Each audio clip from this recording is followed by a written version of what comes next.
Your favorite myths may not be the original stories you believe them to be. 27 translators have quietly redirected entire myth cycles through the choices they made. This video will reveal how these linguistic artists became co-authors, subtly reshaping the narratives of gods and heroes across centuries. You will discover why a single translated word could alter a character's fate, and how entire themes were born from deliberate omissions. How do you think a story changes when it passes through a new set of hands? This foundational role is a silent art, a constant negotiation between the dead and the living. A translator confronting a myth is not just reading words, they are listening for echoes in a vast, ancient hall. The languages they work with are often skeletal, pieced together from broken clay tablets or fragile, fading scrolls. The cultural world that birthed these stories, its daily rituals and unspoken beliefs, has long since crumbled to dust. So what does the translator do when they encounter a word for a type of magic that has no parallel in any modern tongue? Or a name for a god so local it was only ever whispered in one particular valley? This is where mere transcription ends and interpretation begins. One path is to find a modern equivalent, to call a Mesopotamian demon a devil, for instance. This makes the story immediately understandable, but it also drapes the ancient entity in a foreign, often Christian, cloak, changing its very nature. The other path is to leave the word untranslated, preserving its unique sound but risking that it becomes a meaningless, exotic jumble to a new audience. There is no perfect choice, only a series of quiet decisions that collectively build the bridge a myth will cross into the future. Every one of these choices, from the selection of a single adjective to the phrasing of a prophetic riddle, imprints the translator's own understanding onto the narrative. They are not just preserving a story, they are actively defining its shape for everyone who comes after. And once that new shape exists, it begins its own life, influencing artists and writers for generations, all of whom are now engaging not with the original, but with the translated version. The echo you hear has been shaped by the hall it passed through. This foundational dilemma of word choice expands into the very first strategic decision a translator makes, the choice between a literal and an interpretive path. A literal translation clings to the original text, word for word, like a careful archaeologist mapping the placement of every fragment. This approach promises fidelity, a direct line back to the source. But what happens when that source is a metaphor so culturally specific it becomes a locked door? A literal rendering might preserve the exact phrasing, but it can also drain the story of its life, leaving behind a hollow and confusing shell that obscures the myth's true power and meaning. The other road is the interpretive translation. Here, the translator acts more like a storyteller, prioritizing the spirit of the myth over its skeletal letter. They seek to make the narrative accessible and resonant for a new audience, to make the ancient heart of the story beat again in a modern chest. Yet this very act of bridging cultures inevitably alters the landscape. Nuances are smoothed over, foreign concepts are replaced with familiar ones, and the original's unique texture can be lost. Consider the Norse myths, the tales of Odin, Thor, and Loki. Some translators, aiming for poetic force and dramatic flair, framed these stories as epic clashes of personality, grand rivalries between godly figures. In their hands, the myths became thrilling, almost Shakespearean dramas. But this interpretive choice came with a quiet cost. The original Norse worldview was deeply cosmological, centered on cycles of creation and destruction, on the cold, impersonal workings of fate known as weird. By emphasizing the gods' human-like bickering and passions, these poetic translations subtly shifted the entire focus. the core message transformed from a meditation on an inescapable cosmic order into a more familiar narrative about personal conflict and ambition. This initial choice, made at the very gateway of the myth's journey into a new language, does far more than affect readability. It can actively redefine the story's central theme, setting a precedent that influences every adaptation that follows. Once that new, more dramatic version of the Norse gods enters the world, it becomes the version that painters illustrate, that novelists draw from, that filmmakers adapt. The interpretive seed, planted by a single translator, grows into a towering tree whose shadow falls across generations. This foundational act of interpretation, this first quiet decision, lays the entire groundwork for how a culture will understand an ancient world. This choice between literal and interpretive paths leads directly to another, even more profound decision. Once the translator has chosen their road, they must then decide what to do with the cultural world the myth inhabits. Every ancient story is filled with objects, rituals, and social structures that would have been second nature to its original audience, but are utterly alien to us. A translator stands at the border between these two worlds, holding a passport stamped with the power to redefine reality itself. Take the monumental Hindu epic, the Mahabharata. It is a universe of stories, dense with concepts like dharma, a term weaving together duty, law, and cosmic order, and specific rituals with no direct parallel outside South Asia. When bringing this epic to Western readers, some translators made a crucial choice. They replaced these deeply specific, culturally rooted terms with broader, more familiar spiritual ideas. A complex Vedic ritual might become a simple prayer. The nuanced, multifaceted concept of dharma might be simplified to mean fate or moral duty. This act of substitution makes the story instantly more relatable. The characters' struggles suddenly feel recognizable, their dilemmas universal. But this accessibility comes at a steep price. The story's cultural specificity, the very texture that makes it a unique window into an ancient Indian worldview, is quietly washed away. The myth's thematic flow is subtly redirected. It becomes less a story about navigating the intricate and particular laws of dharma, and more a general tale about good, evil, and personal choice. The unique cultural insight is diluted in favor of a universal human experience. This is the delicate work of a cultural mediator. The translator is not just moving words from one language to another, they are moving entire worlds. And in that movement, something is always lost and something new is always gained. They make 1,000 small choices about what to carry across and what to leave behind. An obscure type of weapon becomes a simple sword. A forgotten grain used in an offering becomes just bread. Each change seems minor on its own, but collectively, they reshape the landscape of the myth. The original audience understood the weight of that specific grain, the social meaning of that particular weapon. The new audience receives a story that flows smoothly, but the hidden cultural fingerprints, the subtle cues that gave the myth its deepest meaning, have been polished away. The translator, in their quest to build a bridge, must decide which parts of the ancient structure are too fragile to make the journey, and in doing so, they become the quiet architect of a new one. These quiet choices about cultural baggage lead directly to a third, equally powerful decision.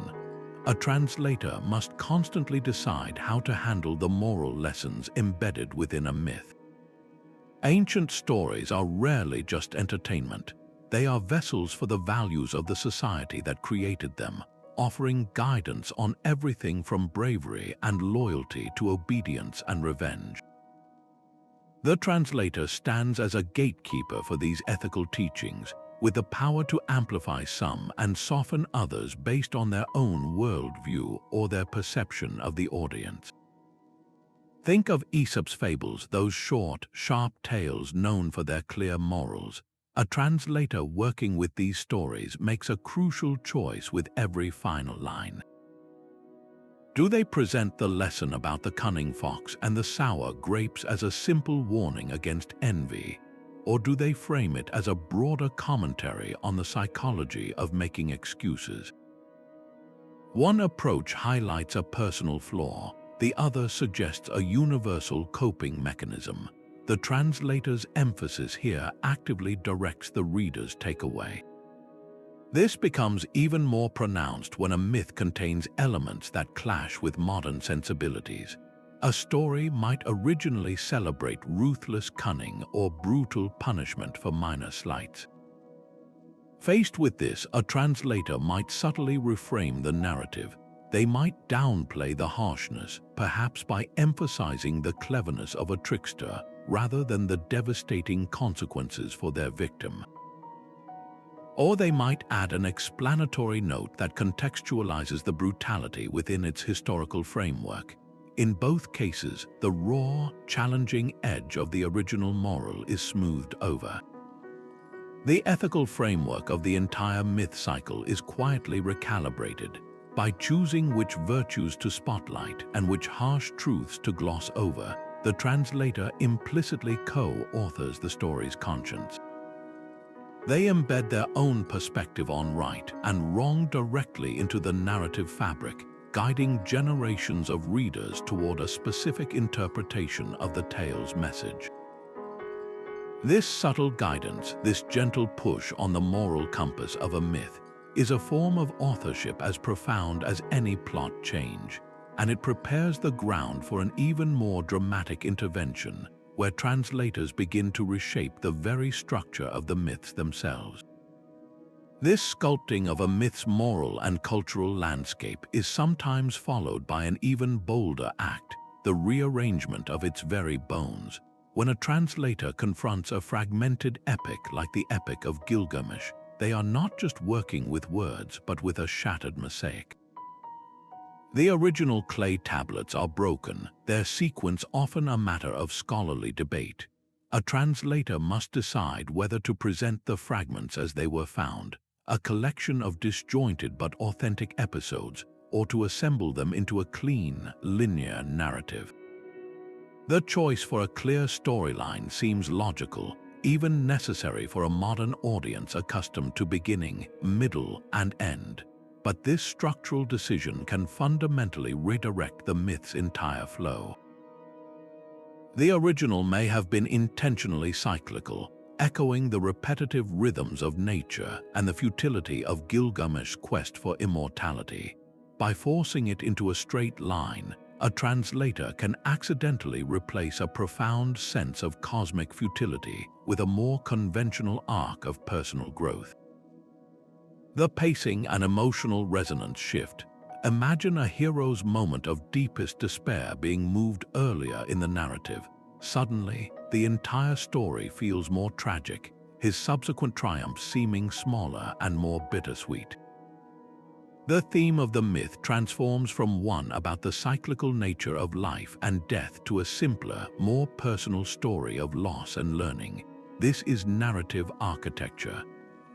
The translator is no longer just a bridge builder or a cultural mediator. They are an editor in the most profound sense, deciding which emotional peaks the audience will climb and in what order. They guide the reader's journey not just through the words but through the plot itself. And once a story is structured this way, its new rhythm becomes the only one most people will ever know. This power to sculpt the narrative skeleton naturally extends to the very heart of any myth, the people within it, where translators make choices that define gods and heroes for centuries to come. These quiet edits to a myth skeleton lead us directly to its beating heart, the characters themselves. A translator's choices in portraying gods and heroes can be the most transformative of all, permanently reshaping our understanding of their very souls. This is the art of linguistic nuance, where every adjective and every verb becomes a brushstroke in a new portrait. take Zeus, the king of the Greek gods. The original texts present a figure of immense contradiction, a being of cosmic wisdom and shocking, often petty, whims. A translator must decide which side of this complex god to bring into focus. One might describe his actions with words like decreed, judged, and ordained, building an image of a stern, just patriarch. Another might choose verbs like seized, lusted, and tricked, painting a portrait of a capricious and tyrannical ruler. The same god, the same myth, yields two entirely different characters based on this linguistic shading. Is Zeus a wise father of gods and men, or a dangerously impulsive monarch? The translator, through their word choice alone, guides the audience toward an answer. This power extends far beyond a single deity. Consider the hero Hercules. Is he described as enduring his famous labors or simply completing them? The first word infuses his story with a sense of tragic suffering and noble perseverance. The second frames him as a supremely competent, almost mechanical problem solver. These subtle choices redirect our entire emotional response. We either sympathize with a tragic figure crushed by a cruel fate, or we cheer for an unstoppable action hero. The translator, in crafting the dialogue and the descriptions, becomes a co-creator of these archetypes. They decide how much of a character's inner turmoil to reveal, how much of their motivation to explain. A character who was originally aloof and mysterious in the source text can be made warm and relatable through slightly friendlier language in their speech. A villain's cruel act can be softened or intensified by the adjectives chosen to describe its aftermath. These are not neutral decisions. They are acts of interpretation that cement a character's legacy for centuries. Once a version of Zeus as a wise ruler enters the culture, it influences statues, paintings, and stories for generations. The other, darker version is forgotten, waiting for a new translator to rediscover it. This deep character shaping reveals the awesome power of language in myth-making, a power that becomes even more profound when we examine how it has been used to define the women in these ancient stories. The subtle shading of a hero's character pales in comparison to the transformative power translators wield over the women of myth. When a translator encounters a powerful female figure in an ancient text, they are not just translating words, they are navigating a minefield of deeply held cultural assumptions about gender.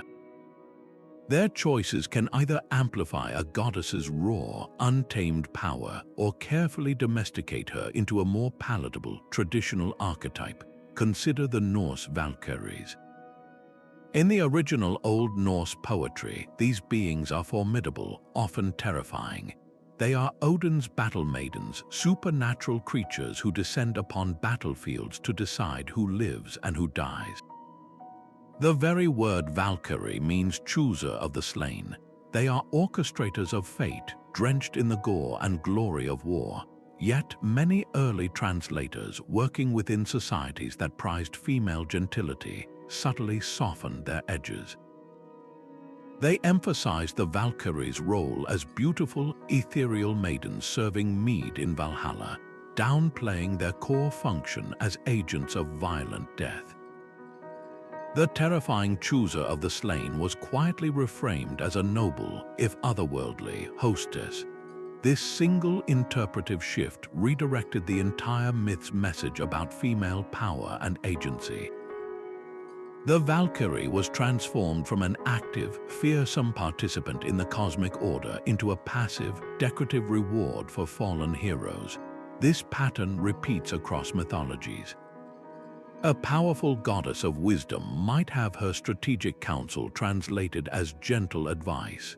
A fierce huntress's independence might be framed as tragic loneliness. The language used to describe their actions, the adjectives chosen to depict their appearance, all of these small decisions accumulate into a new cultural portrait. A translator might consistently use the word shriek to describe a goddess's cry of rage, a word that carries a very different, more hysterical connotation than the roar or bellow ascribed to a male god. These are not neutral linguistic choices. They are value judgments embedded in the narrative, reflecting the translator's own era's expectations of how women should behave.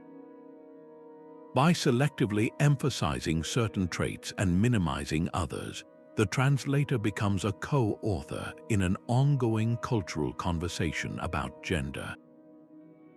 They are not merely passing along an ancient story, they are actively filtering it through the lens of their own time's ideals, directly influencing how generations of readers will perceive the roles and capabilities of women, not just in myth, but by subtle extension in their own world. This quiet reshaping of archetypes lays the groundwork for the final, most personal layer of translation, where the artist's own voice begins to echo in the hall of the gods. The power to reshape a myth's women and warriors is profound, but it is rivaled by the translator's ultimate challenge, the handling of the supernatural itself. When a story hinges on divine intervention, inexplicable magic, or encounters with beings from another world, the translator stands at a crossroads between wonder and reason.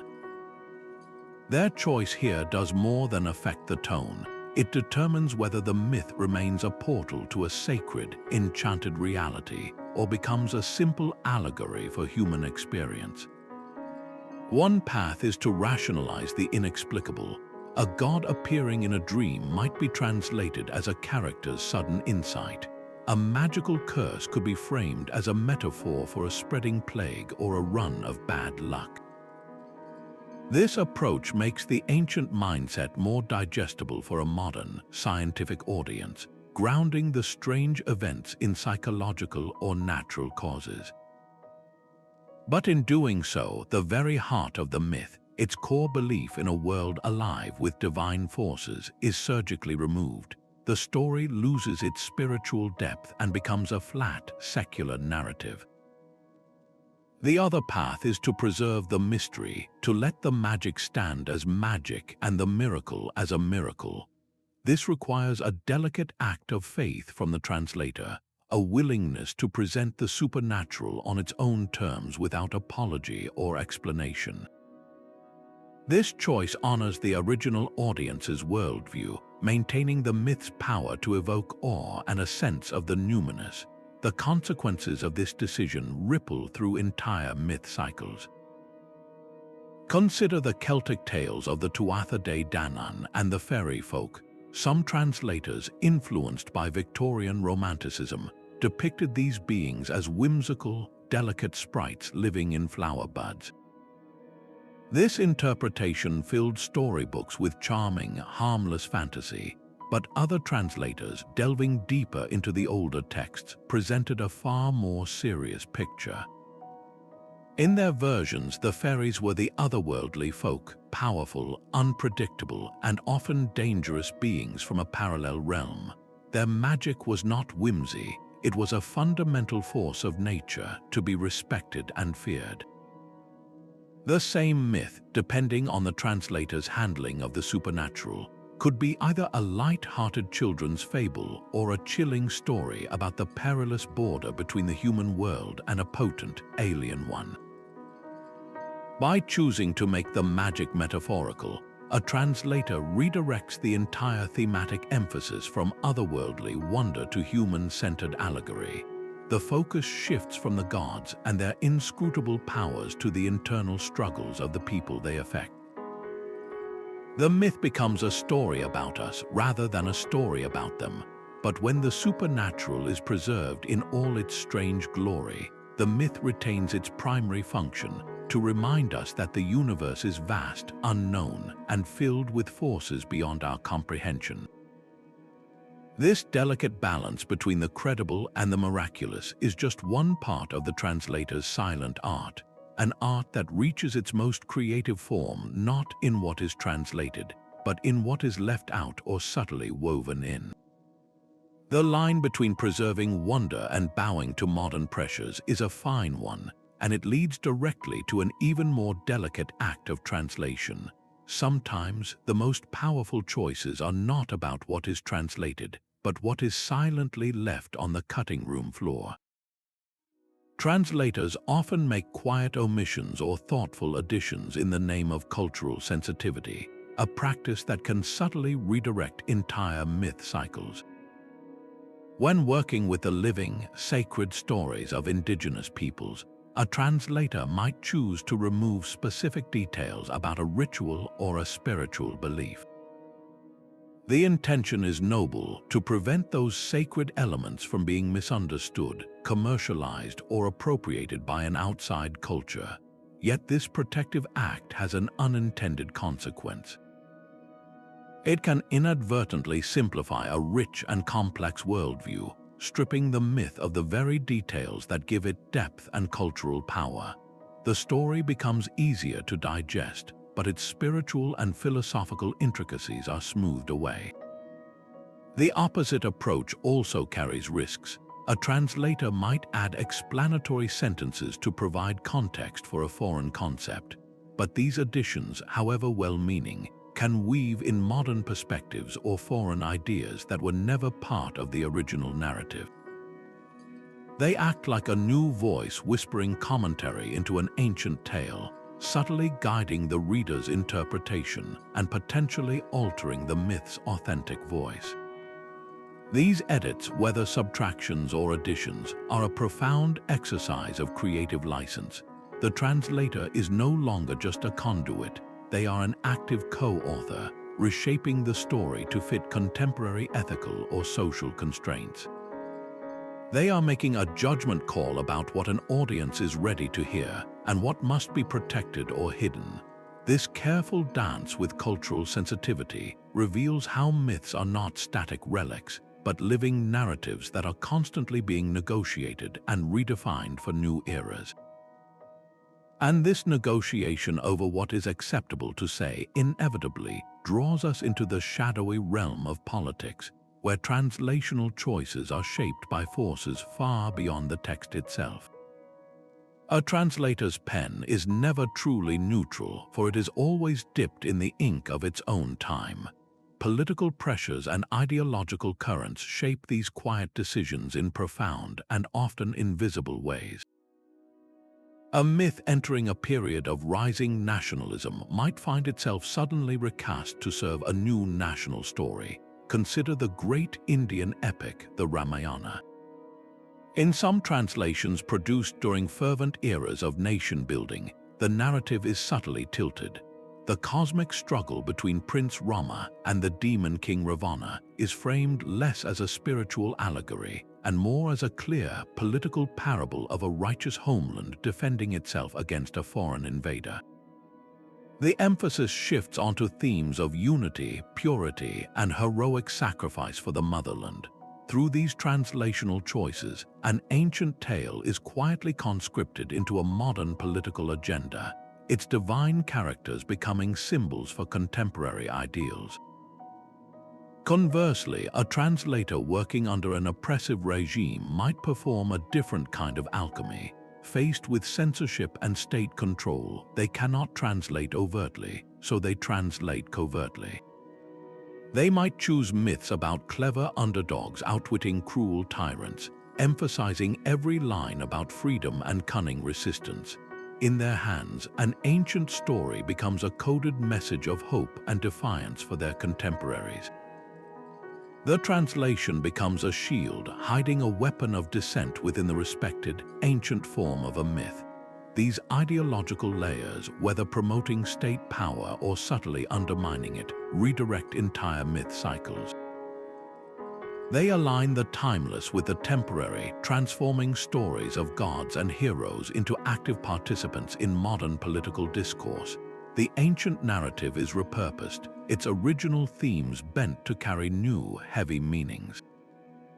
But politics is not the only external force that guides a translator's hand. Just as powerful and often intertwined are the silent demands of the marketplace.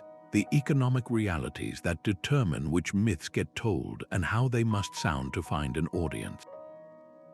The translator's pen is not only guided by political winds, but also by the quiet, persistent demands of the marketplace. Economic factors and the simple need for a book to sell can redirect a myth's journey as powerfully as any ideology. A translator working with a publisher knows that their version must appeal to a specific audience, and this commercial pressure shapes the narrative in profound ways. Consider the epic sweep of Homer's Iliad, a story of rage, grief, and the tragic cost of war. When adapted for young readers, the complex tapestry is often trimmed down to its most exciting threads. The lengthy catalogue of ships becomes a simple list. The philosophical debates between heroes are shortened or removed entirely. The focus shifts decisively to the action-packed duels and the drama of the Trojan horse. This makes the myth accessible and thrilling for a new generation, a worthy goal in itself. But the commercial choice to emphasize entertainment value comes with a quiet cost. The original's deep meditation on mortality and glory is diluted.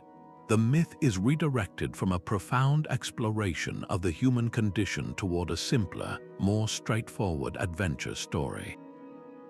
This is not an isolated case. Myths from around the world are often streamlined for mass market appeal. A dense creation story might be stripped of its intricate, repetitive rituals to create a cleaner, faster-paced narrative. A trickster god's morally ambiguous pranks might be sanitized into harmless mischief to make the story more palatable for a family audience. In each instance, the translator or adapter makes a conscious choice to prioritize marketability. They simplify the language, shorten the narratives, and highlight the most universally exciting elements. The result is a version that sells well and spreads widely, but one that is often a silhouette of the original, its rich texture and challenging complexities smoothed away for easier consumption. This negotiation between artistic integrity and commercial success is a constant reality. The translator becomes a mediator not just between cultures, but between the ancient text and the modern bookstore. They must ask themselves not only what the myth means, but also what the audience will buy. And in answering that question, they directly influence which versions of these ancient stories become the popular, mainstream ones that shape our collective imagination for decades. This delicate dance with commerce is now being fundamentally reshaped by a new force, one that operates at speeds and scales once unimaginable. The silent pressures of the marketplace now meet their match in the hum of the server farm. A new kind of collaborator has entered the translator's workshop, one made of silicon and code. Advanced translation software and vast digital libraries offer tools of unprecedented power, capable of scanning crumbling texts and cross-referencing 1,000 dictionaries in a heartbeat. This technological leap promises a new era of accuracy, a chance to strip away centuries of accumulated bias and get closer to the original words than ever before. But this digital assistant, for all its speed, possesses a critical blind spot. It can process language, but it cannot feel culture. An artificial intelligence can translate the words for a sacred tree, but it cannot comprehend the generations of reverence, the community stories, and the spiritual weight that make that tree more than just a plant. It will deliver a literal, botanically correct term, while completely missing the mythic resonance that made the tree a character in the story. The result can be a translation that is technically perfect yet spiritually hollow, a map of a territory that has lost all its magic. This is the new frontier of co-authorship, where the translator is no longer a solitary scholar but a conductor, orchestrating a chorus of digital voices and human intuition. They must learn to harness the machine's formidable memory while constantly correcting for its profound lack of a soul. The role expands from a linguist to a cultural programmer, feeding the machine context and guiding its cold logic toward warmer, more human understanding. And in this new space, a fascinating possibility emerges: collaborative online projects where translators from across the globe can work simultaneously on a single epic. A scholar in Cairo can provide insight on an Egyptian creation myth that a scholar in Tokyo might miss, and vice versa. This digital agora allows for a polyphony of perspectives to be woven directly into the translated text, potentially creating the most nuanced and richly layered versions of these stories ever produced. The myth cycle is no longer redirected by a single hand, but by a global conversation co-authored across continents in real time. This evolving dance between human and machine naturally makes us wonder: how do these quiet decisions play out across the world's vast and varied tapestry of myth? The journey of a myth is never the same twice, for the translator's hand is guided by the perceived stature of the culture it comes from. Place two ancient traditions side by side, the epics of Greece and the sacred stories of an indigenous North American tribe, and you will see two entirely different sets of translational choices at work. The Greek pantheon, long enshrined in the Western imagination, is often translated with a dramatic, almost theatrical flair. The conflicts between Zeus and Hera are rendered as high-stakes marital drama. The wanderings of Odysseus become a psychological thriller. Translators, viewing these myths through a lens of classical prestige, tend to amplify their emotional resonance and character-driven narratives, shaping them to feel familiar and fundamentally human to a modern audience. Now turn to the myths of ancient Egypt. Here, the translator often adopts a more historical, archaeological tone. The complex relationship between the god Osiris, his murder, and his rebirth is frequently framed not as a thrilling divine soap opera, but as a symbolic reflection of the Nile's flooding cycle and the agricultural year. The language becomes more descriptive, less emotional. The myths are presented as artifacts of a belief system, fascinating glimpses into a dead civilization's worldview. This creates a subtle but powerful divergence in perceived relevance. The Greek myths feel alive, immediate, and perpetually relatable. The Egyptian ones can feel more like historical curiosities, their spiritual potency buried under layers of scholarly context. This pattern extends further. When translating the living, oral traditions of many Native American peoples, a translator might lean heavily on anthropological framing, presenting the stories as cultural specimens rather than powerful narratives in their own right. The choice to surround a myth with footnotes and ethnographic explanation, however well-intentioned, can inadvertently place it in a museum case. It says this is a belief they had, rather than inviting the reader to feel its truth. These comparative approaches reveal an unspoken cultural hierarchy influencing the work. A tradition seen as a direct ancestor to Western culture is often translated to emphasize its universal humanity. A tradition viewed as more foreign or ancient might be framed as a historical puzzle. The translator becomes a curator in a global museum of the imagination, deciding which artifacts are to be presented as timeless art and which are to be displayed as fascinating relics.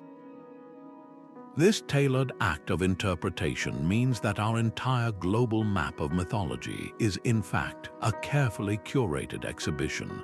We are not hearing each myth in its own authentic voice, but through the specific interpretive filter assigned to its culture of origin. This broad, revealing view of the translation landscape makes the work of individual translators all the more critical to examine, for some have left a personal imprint so deep it changed our world. Edith Hamilton did not merely translate Greek myths, she tamed them for a new world.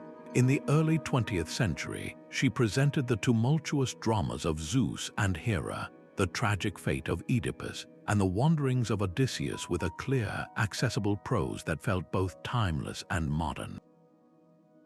Her great achievement was to sand away the rough, often shocking edges of the original stories. The raw, chaotic violence was softened. The complex, amoral passions of the gods were reframed as grand, humanistic lessons about pride, justice, and the pursuit of reason. Hamilton filtered the entire wild pantheon through a lens of Enlightenment values, transforming the myths from terrifying explorations of cosmic chaos into orderly parables about the human spirit.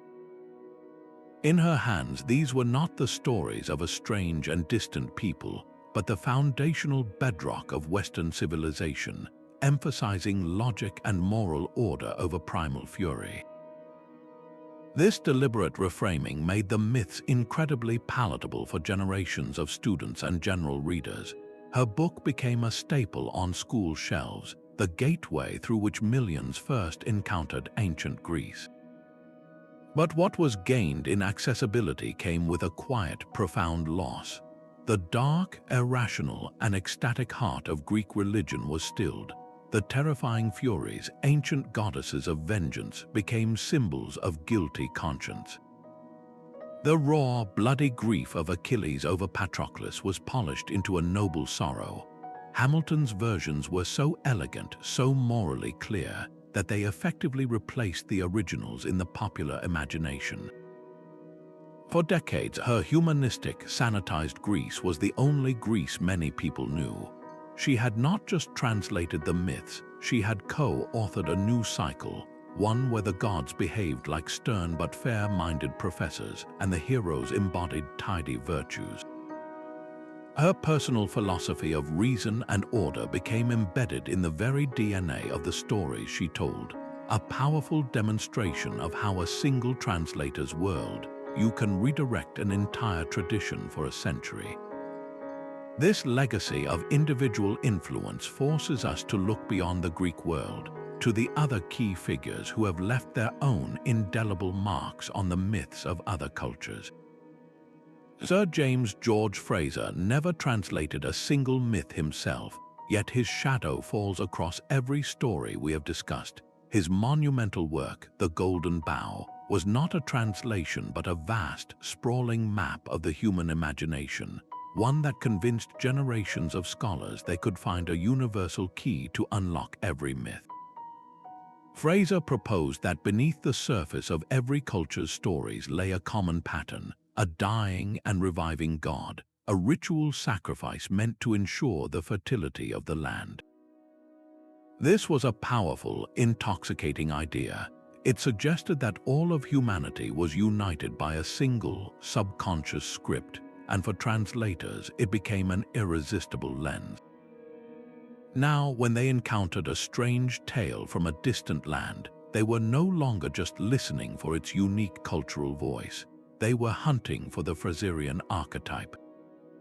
A complex Mesopotamian myth about the goddess Inanna's descent into the underworld could be neatly interpreted as another version of the dying god motif. The specific reasons for her journey, the local demons she met, the particular Sumerian beliefs about the afterlife, all these unique details risked being smoothed over in the translation, treated as mere local color for the universal theme. The focus shifted from what made the story distinctly Mesopotamian to how it fit the global pattern of sacrifice and rebirth. In this way, Frazer's framework didn't just interpret myths, it actively redirected them. Translators, armed with his theories, began to emphasize the elements that supported the universal archetype and downplayed the elements that did not. The myth cycle was subtly steered away from its own cultural roots and toward an anthropological reading, becoming one more data point in a grand theory of shared human experience. The beautiful, bewildering specificity of a story was sometimes lost, sacrificed to prove a point about our common humanity. This reveals a profound truth that translation is never just about language. It is deeply entangled with the dominant interpretive frameworks of the era. The translator is not a solitary figure with a dictionary, but a participant in a much larger conversation about what myths mean. And this scholarly conversation directly shapes the choices they make, word by word, line by line, quietly building the version of the story that will enter the world. This intricate dance between interpretation and translation becomes even more complex when the myth has no written text to begin with, when it exists only as a living breath passed from one storyteller to the next. The most fragile myths are those that have never been written down.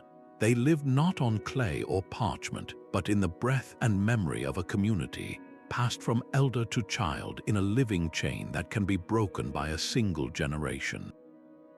When a translator approaches an oral tradition, they are not just converting words, they are attempting to capture a lightning bug in a jar. The light is still there, but the movement, the life, the connection to the open air is gone. An oral myth is a performance shaped by the storyteller's gestures, the call and response of the audience, and the spontaneous energy of the moment. The translator must decide how to render this fluid, communal experience into a silent, solitary text. Do they include the repetitions that served as a memory aid for the storyteller and a rhythmic pleasure for the listeners? Often these are cut, deemed redundant for a reader's eye. Do they try to convey the specific dialect of a village elder, a choice that might make the text feel authentic but also difficult for an outsider to understand? More often than not, the dialect is standardized into a mainstream language, smoothing away the unique local texture that gave the story its original flavor. Consider the vast tapestry of African oral myths, where a single story about the trickster spider Anansi might have 1,000 variations, each one improvised slightly to fit the occasion, to teach a specific lesson, or simply to make the children laugh. A translator seeking to create a definitive version will inevitably choose one telling and freeze it in print. In doing so, they redirect the entire myth cycle. The story ceases to be a living, changing entity owned by the community and becomes a fixed artifact owned by the reader. The act of preservation is also an act of transformation. The translator co-authors a stable, permanent text, but one that has lost the original's beautiful spontaneity and its deep, interactive bond with its audience. This fundamental shift from a shared performance to a private reading changes the very soul of the myth, preparing it for its next great journey into the hands and imaginations of the young. This gentle reshaping of ancient tales for adult sensibilities finds its ultimate expression in the stories we give to our children. When a translator sits down to adapt a myth for a young audience, they are not merely simplifying language, they are making a profound choice about a child's first encounter with an entire worldview. The complex, often brutal, tapestry of a myth is carefully unpicked. Darker threads are removed. The bloody aftermath of a battle, the terrifying caprice of a god, the stark inevitability of fate, all of these are gently set aside. In their place, the translator weaves in new threads of clear moral lessons and straightforward adventure. Look at the Norse myths presented in children's books. The epic, tragic sweep of Ragnarok, the twilight of the gods, is often reduced to an exciting final battle. The deep, chilling Norse concept of an inescapable destiny is replaced by a simpler message about bravery and teamwork. Thor's journeys become thrilling quests against giant monsters, his character simplified into a strong, noble hero, while the darker, more complex figure of Loki is often framed as a simple, mischievous troublemaker. This transformation is a necessary act of curation. It makes the stories accessible and engaging for a young mind, ensuring the myths are not frightening but fun, and that they survive by being passed to a new generation. But this survival comes at a cost. The myth is redirected from a complex cultural artifact rich with philosophical depth, into a straightforward educational tool. The child's first impression of an entire belief system is shaped by this sanitized version. They learn that mythology is a realm of exciting adventures and clear-cut good versus evil, not a window into how an ancient people grappled with the terrifying and inexplicable forces of existence. This targeted co-authorship for the young is one of the most influential forms of translation, for it sets the foundation upon which all future understanding is built. And these simplified, morally framed versions become the raw material for the next stage of a myth's journey, as they are handed off to novelists, screenwriters, and game developers who will build their own new worlds upon this carefully prepared ground.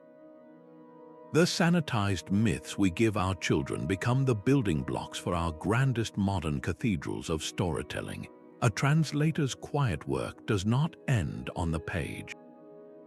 It flows directly into the imaginations of filmmakers, novelists, and game developers who use these translated versions as their primary source material. Their creative adaptations, in turn, redirect the myth cycle on a global scale, amplifying the translator's original choices into a cultural tsunami. Consider the journey of Thor from Norse myth to Marvel superhero. The translators who first framed the Norse gods as dramatic, personality-driven characters laid the essential groundwork. The filmmakers at Marvel then built their entire universe upon that foundation, taking the translated versions and pushing their logic even further. Thor's mythological complexity is streamlined into a classic hero's journey. Loki's ambiguous role as a catalyst for both chaos and change is sharpened into a more clear-cut, if charismatic, villainy. The cosmic dread of Ragnarok becomes a spectacular, yet ultimately resolvable special effects sequence. This is not a betrayal of the myths, but a powerful extension of the translational process.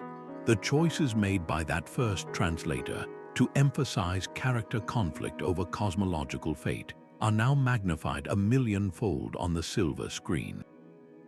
For much of the world, the Marvel version is the definitive Thor. The ancient, layered god of thunder has been permanently reshaped into a superhero, his mythological soul redirected by a chain of creative decisions that began with a single interpretive translation. This interplay reveals a profound truth. Myths do not live in a sealed vault. They exist in a constant state of becoming, a collaborative river fed by the streams of translation and the powerful currents of modern media. Every video game that casts a player as a Greek demigod, every fantasy novel inspired by the Epic of Gilgamesh, every animated film about a trickster spirit, they are all participating in this endless co-authorship. The translator provides the key, and the adapter unlocks a new door, leading the myth into a fresh arena where it will be reinterpreted once again. This incredible fluidity, this constant evolution, forces us to ask a difficult question. If a translator holds such power, where does their authority end and their responsibility begin? This ethical responsibility is a quiet storm in every translator's study. When they work with the living, sacred stories of indigenous peoples, they are not just handling text, they are being entrusted with a community's spiritual heritage. The decision to translate a secret initiation ritual or a deeply held creation story is not merely a linguistic challenge, it is an ethical crossroads. Sharing these esoteric details can satisfy academic curiosity and broaden public understanding, but it can also strip the story of its sacred context, transforming a profound spiritual truth into a mere data point in an anthropology book. The myth is redirected from a living, breathing element of faith into a static object of study. Its significance shifts from the deeply personal and communal to the coldly analytical. This is where the translator's role as co-author carries its heaviest moral weight. They must choose between granting access and protecting integrity, knowing that their choice will either honor a cultural protocol or break it. The act of taking a story that was meant to be heard only at a specific time, in a specific place, and by specific people, and then publishing it for the world, is a profound act of reinterpretation. It changes the story's very purpose. A myth that once guided a community's identity and connection to the land can become, in translation, a simple fable for outsiders. This forces us to see that every one of those seemingly minor decisions, from choosing a single word to omitting a secret name, is laden with moral consequence. The translator is not just a bridge but a gatekeeper, and their ethical compass determines whether the bridge leads to mutual understanding or to a form of cultural theft. This mindful approach to the past inevitably shapes how these ancient stories will be received in the future, coloring the way new generations will understand not just the myth, but the people who lived by it. A myth's journey through 1,000 years is shaped by 1,000 different hands.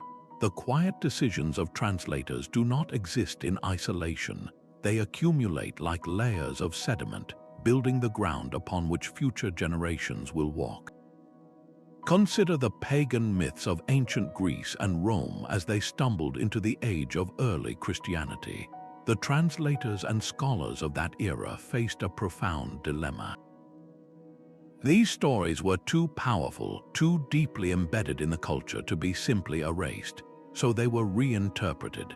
A translator might frame the tale of Odysseus resisting the Song of the Sirens not as an epic feat of will, but as an allegory for the Christian soul resisting worldly temptation. The god Apollo, in this new light, was no longer a complex deity of prophecy and plague, but could be seen as a prefiguration of Christ, a bringer of light and order. This was not a malicious act, but a strategic one, a way to make the old stories safe and useful for a new world. And it worked. This allegorical framework, laid down by centuries of translators, became the dominant lens for the Renaissance. When artists and poets of that period returned to the classics, they saw them through this inherited filter. They painted scenes from Ovid's Metamorphoses not as wild tales of divine passion, but as intricate moral lessons about the dangers of hubris or the rewards of virtue. The raw, primal power of these stories, their terrifying chaos and ecstatic joy, was quietly subdued beneath a veneer of respectable allegory. The myth cycle had been permanently redirected. The versions that endured, the ones that were copied, illustrated, and celebrated, were those that fit this new moral mold. This long-term reshaping reveals mythology not as a fixed canon, but as a collaborative project spanning generations. Each translator, from the medieval monk to the Enlightenment scholar, left their mark, adding a brushstroke to a portrait that was never finished.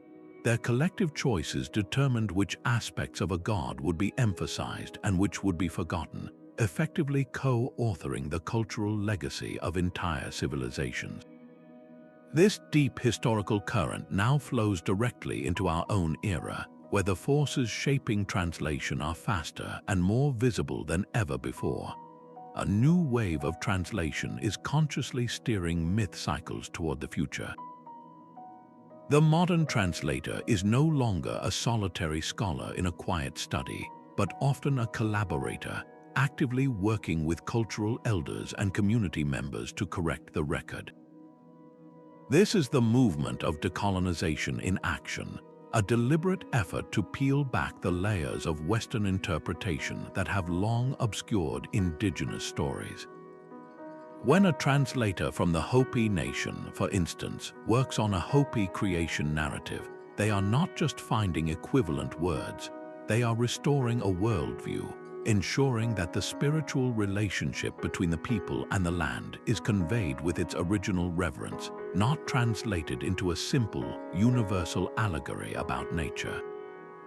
This process reclaims the narrative, redirecting it away from an outsider's anthropological curiosity and back toward its true purpose as a living, sacred text.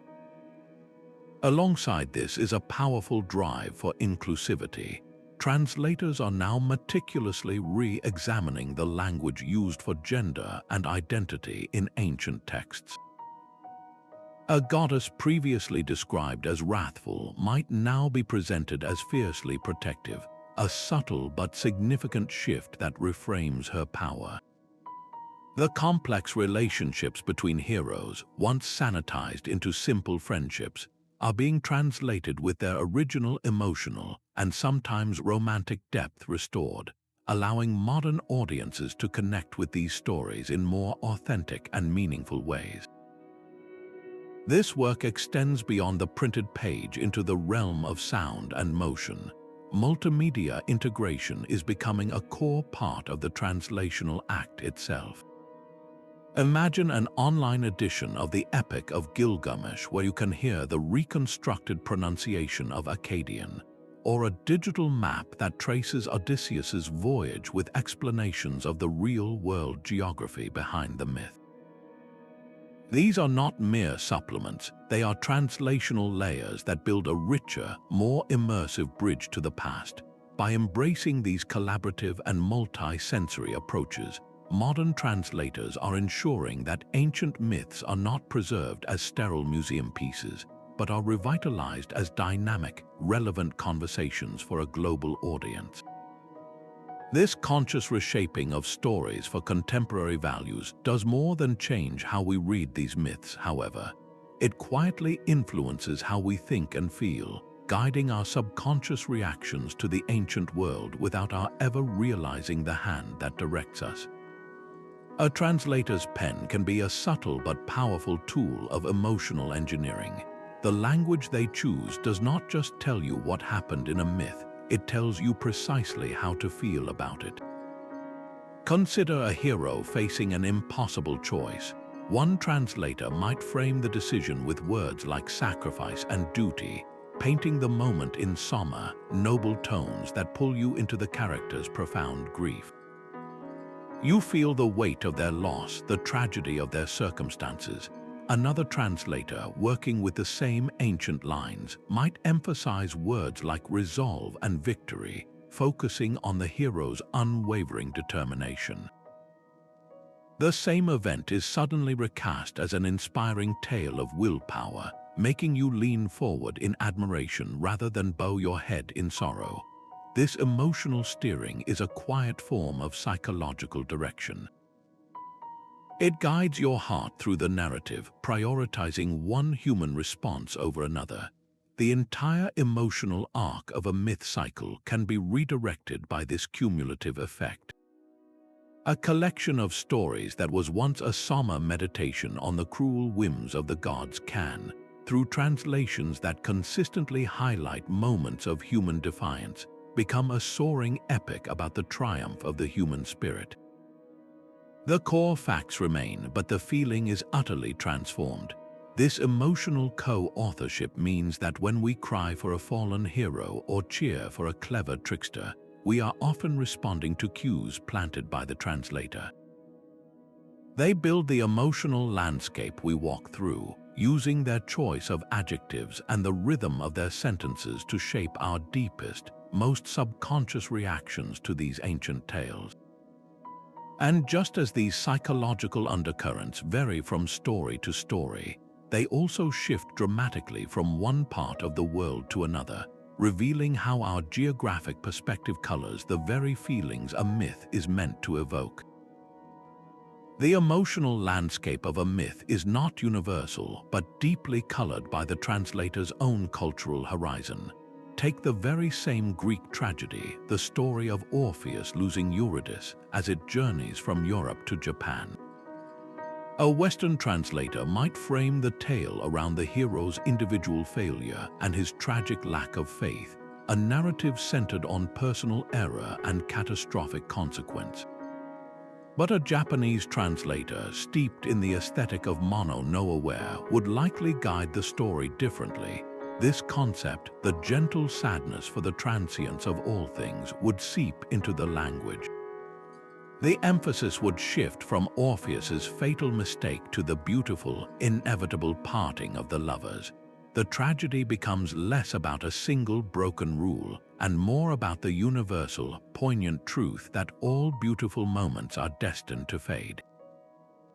The emotional target of the entire myth is redirected, aiming not for a gasp of horror at a mistake, but for a quiet, shared sigh for the nature of existence itself. This is not a matter of right or wrong translation, but of fundamentally different cultural lenses. A German translator, influenced by a tradition of profound philosophy, might render a creation myth with a heavy, metaphysical vocabulary, searching for deep structural meaning in every line. Meanwhile, a Brazilian translator, drawing from a vibrant culture of oral storytelling, might infuse the very same myth with a more rhythmic, musical prose, prioritizing the narrative's flow and emotional cadence. Each version is a valid co-authorship, but each steers the myth cycle down a different regional path, embedding local values and storytelling traditions directly into the narrative's DNA. These geographic variations reveal that a myth is never a single, monolithic story. It is a chorus of voices, each singing the same ancient melody but in a different key, with a different emotional resonance. This beautiful, global adaptation ensures the myth's survival, allowing it to put down roots in foreign soil and bloom in unexpected ways. And sometimes, this process of regional reinterpretation is not just a passive effect, but an active, conscious force behind the rebirth of entire mythological traditions. A nation's search for its soul often begins in the dusty archives of its oldest stories. During powerful cultural revivals, translators become more than linguists. They become architects of identity, deliberately reshaping ancient myths to build a foundation for national or artistic renewal. The Celtic revival of the late 19th and early 20th centuries offers a perfect example. As Ireland sought to distinguish its cultural identity from British rule, translators turned to the epic cycles of Irish mythology, the stories of Cú Chulainn and the Tuatha De Danann. But they did not present these tales as they found them. Instead, they made a series of quiet, deliberate choices, consistently emphasizing the otherworldly, the mystical, and the dreamlike elements of the narratives. They amplified the fog-shrouded islands of the otherworld and the enigmatic magic of the Druids, often downplaying the more brutal, warrior-centric aspects of the original texts. This selective highlighting was not an accident, it was a cultural project.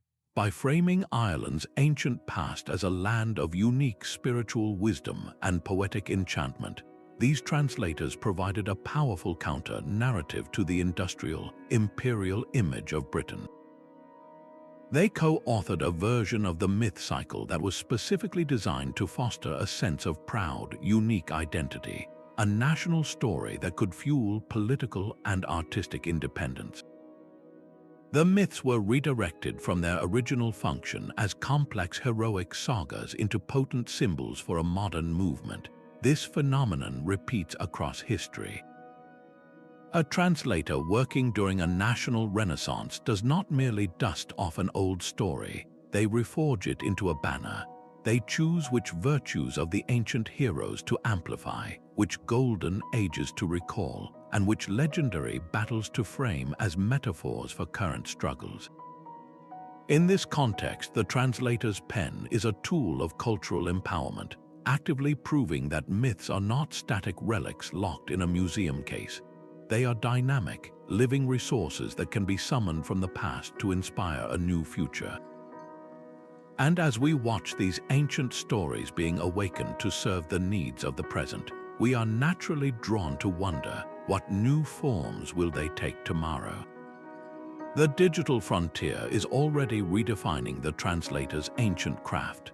Imagine a future not with a single authoritative translation of the Epic of Gilgamesh, but with a dynamic, living version on a digital platform. Here, a scholar in Berlin might propose a new interpretation of a broken line, while a poet in Mumbai suggests a more lyrical phrasing for the same passage. The myth becomes a crowdsourced tapestry woven from countless threads of global insight. This collaborative model transforms the translator from a solitary author into a curator, a guide who sifts through a global conversation to shape a coherent and evolving narrative. Artificial intelligence will act as a powerful assistant in this process, instantly cross-referencing every known version of a myth to spot patterns and inconsistencies no human could ever hold in their mind.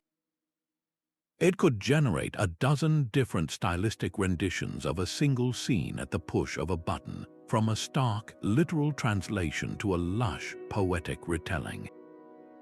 The curator then chooses the path that best serves the story's spirit, blending human intuition with machine intelligence. This leads to an even more profound shift, the rise of personalized myth experiences. Interactive apps could allow you to adjust the narrative focus. Do you want to explore the Norse myths through the lens of Loki's cunning or Odin's wisdom? The digital text would reflow, emphasizing different stanzas and character motivations, creating a version of the myth that feels uniquely tailored to your curiosity.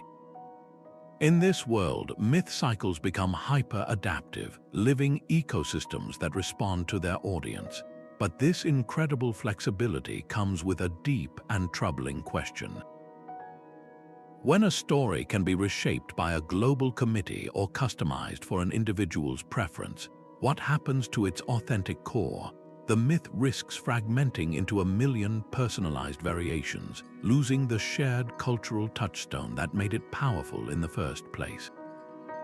We might gain endless novelty but sacrifice the unifying power of a common story. This digital evolution ensures myths remain living traditions, but it also represents the ultimate extension of translational co-authorship. The audience is no longer a passive receiver. They are an active participant in the myth's endless becoming. This profound shift in responsibility, from a single scholar to a collective of curators and users, makes the personal journey of the translator more important than ever. A translator never enters the ancient hall empty-handed. They carry with them a lifetime of experiences, a deeply personal library of passions and convictions that directly colors every choice they make on the page. The scholar laboring for decades to render the Epic of Gilgamesh into English is not a machine.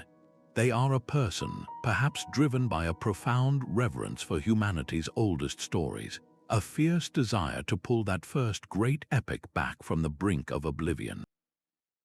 Their motivation to preserve can lead them to choose a more literal, careful path, prioritizing the exact texture of the broken clay tablets over poetic flair. Every word is chosen with the gravity of a guardian protecting a fragile, priceless treasure. Another translator working with the same text might be fueled by a different fire. They see in Gilgamesh's quest for immortality a startlingly modern parable about climate change and the futility of trying to conquer nature. Their translation will naturally lean interpretive, highlighting the ecological themes and psychological despair that resonate with 21st century anxieties. They are motivated by relevance, by the need to make the ancient heart of the story beat in time with our own.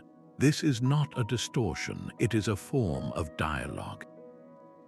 The translator's personal mission statement becomes the myth's new subtext. When a linguist chooses to translate the myths of their own ancestors, the project becomes an act of recovery. A Navajo translator working on the Diné Bahane, the Navajo creation story, is not merely converting words. They are reassembling a spiritual inheritance, often fragmented by colonialism, and ensuring it is passed on with its sacred integrity intact. Their intimate cultural connection means they understand the weight of a single ritual detail in a way an outside scholar never could. Their choices are guided by love, by responsibility, by a deep, familial need to get it right. This personal lens is the final, humanizing layer in the quiet art of co-authorship. It reminds us that these redirected myth cycles are not the product of faceless academic forces. They are the legacy of individuals, each with their own creative spirit and ethical compass, standing alone in the silent library of the past, deciding which stories to tell and precisely how they should sound when they finally speak to us. These translated stories become the very fabric of our collective memory. The myths that survive in popular form are not necessarily the most authentic, but the ones translated to resonate most powerfully with a culture's evolving sense of self. Consider the sprawling legends of King Arthur. The original Welsh and French tales presented a complex, often brutal warlord, a figure entangled in bloody territorial disputes and morally ambiguous magic. Yet the translators and adapters who brought these stories to the English-speaking world made a series of deliberate choices. They consistently amplified the themes of courtly love, noble sacrifice, and a sacred code of chivalry. The quest for the Holy Grail was transformed from a mystical adventure into a profound spiritual allegory about purity and divine grace. Through these translational filters, Arthur's court was polished into a glittering ideal, a model for gentlemanly conduct and romantic devotion. This curated version of the Arthurian cycle did not just entertain, it educated. It provided a shared set of heroes and values that shaped the very identity of Western culture for centuries, directing our collective memory away from a dark age of conflict and toward a golden age of honor. This is the awesome power of the translator as a curator of consciousness. They select and emphasize the narrative threads that will be woven into the tapestry of a people's identity. The stories they choose to amplify and the specific values they highlight within those stories become the foundational myths that define what a culture aspires to be. We remember our past and envision our future through the stories that are made available to us, and those stories are always, inevitably, shaped by the hands that passed them down. This silent curation forces us to ask, who gets to decide which values are worth preserving? The answer lies not in the text alone, but in the dynamic, often unspoken, conversation between the translator and the audience they seek to reach. The final choice in this quiet art is not made in a translator's silent study alone, but in conversation with the world outside their window. Translators are deeply responsive to their audience, and this creates a powerful feedback loop that continuously reshapes myth cycles long after the first edition is printed. When a new translation receives public feedback, whether through reviews, sales, or scholarly debate, the translator often internalizes that response. If readers express a desire for more diverse representation or question the portrayal of a certain goddess, a translator might subtly adjust their language in a subsequent printing or a new edition. They might choose words that highlight the strength and agency of female characters that were previously downplayed, or they might add a footnote to clarify a cultural context that readers found confusing. This is not a betrayal of the source material, but a form of live co-authorship conducted with the public. The audience, through its collective voice, becomes an active participant in the myth's evolution. This interactivity transforms translation from a solitary act into a communal process. The myth cycle is no longer directed by a single scholarly vision, but by a dialogue between the ancient text and the modern crowd.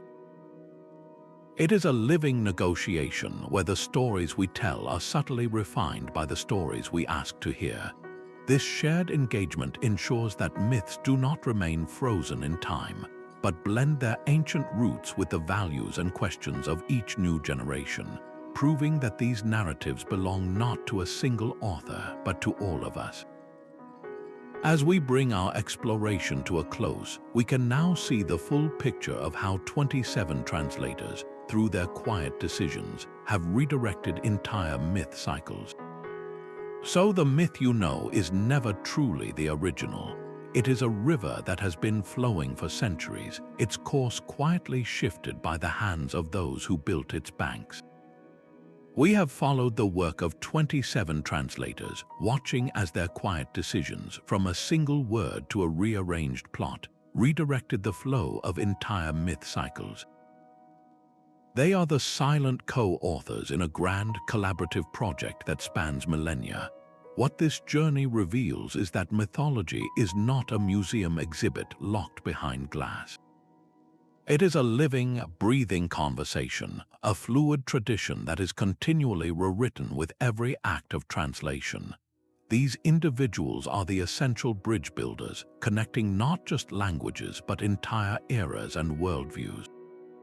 The ancient voice speaks and the translator listens, but the reply is always shaped by the time and place in which it is given. This synthesis of all their choices reinforces a profound truth: that there is no such thing as a neutral translation. Every rendering is an interpretation, a story that has been filtered through a unique human consciousness, imbued with a personal voice and a distinct vision. The myth you hold in your hands is a palimpsest, with the faint, ancient text forever visible beneath the fresh ink of its most recent guide. It is this very collaboration, this endless negotiation between the dead and the living, that keeps the old gods breathing and the ancient heroes walking among us. Their quiet decisions reveal a profound truth: that every myth we inherit is a collaboration across centuries. These 27 translators, and countless others like them, did not merely pass along stories, they actively co-authored the narrative fabric of our world. From the ethical choice to protect a sacred ritual to the technological adaptation of a myth for a digital age, their collective work proves that mythology is not a sealed tomb of forgotten beliefs. It is a living, breathing dialogue, a constant conversation between the ancient and the modern, forever being rewritten. The next time you lose yourself in a tale of gods and heroes, remember the silent hands that guided it to you. Consider the choices made at every turn, the words selected, the themes emphasized, and the cultural bridges built. This awareness invites you to become a more engaged participant in the story's life. How has a translated version of your favorite myth shaped your understanding of its characters or its message? Share your reflections in the comments below, and if you enjoyed this journey into the hidden architecture of storytelling, subscribe for more deep dives into the narratives that shape our collective imagination. Thank you for exploring the quiet art of those who hold the keys to our oldest stories.